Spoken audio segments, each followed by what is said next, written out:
నిరీక్షణ prayer house మరియు centre సంఘముల తరపున ప్రభు పేరిట మీ అందరికీ నా వందనములు. ఈ దిన వాగ్దానము యోబు గ్రంథము 22వ అధ్యాయం 21వ వచనం. ఆయనతో సహవాసం చేసిన ఎడల నీకు మేలు కలుగును. ఇంతకుముందు వచనాలలో తాము యోబుపై నిందలు మోపడంలో, యోబును దోషిగా తీర్చడంలో చాలా కఠినంగా మాట్లాడిన అతని స్నేహితులు ఇప్పుడు యోబుతో నీవు పశ్చాత్తాపపడి దేవుని వైపునకు తిరుగుమని నచ్చచెప్తున్నారు.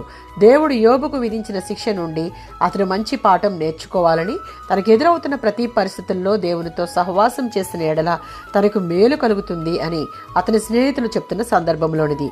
యోబు గ్రంథం 5వ అధ్యాయం 17-18 వచనాలలో యోబు పడుతున్న బాధలు అతను చేసిన పాపములకు శిక్షగా రాలేదు.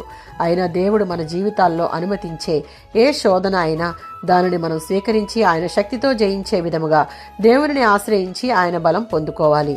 దేవుడు శిక్షించి సరిదిద్దే మనిషి ధన్యుడు. కనుక సర్వశక్తిమంతుడైన దేవుని యొక్క శిక్షను తృణీకరింపక ఆ సమయంలో మరీ ఎక్కువగా దేవుని చేయి పట్టుకునే వారంగా మనం ఉండాలి. కీర్తన గ్రంథం 94వ అధ్యాయం 12-13 వచనాలలో దేవుడు తాను ప్రేమించే వారిని గద్దించి సరిదిద్ది వారు మళ్ళీ తనతో మంచి సంబంధంతో కొనసాగేలా వారికి నేర్పిస్తాడు. మనుషుల్లో అంతరంగంగా ఉన్న బలహీనతలేవో దేవునికి తెలుసు. దేవుని గద్దింపును విని ఆయన ధర్మశాస్త్రోపదేశాన్ని అంగీకరించిన వారే కష్టదినాలలో నెమ్మదిని అనుభవిస్తారు. దీనంతటికీ ఒక్కటే ఆధారం.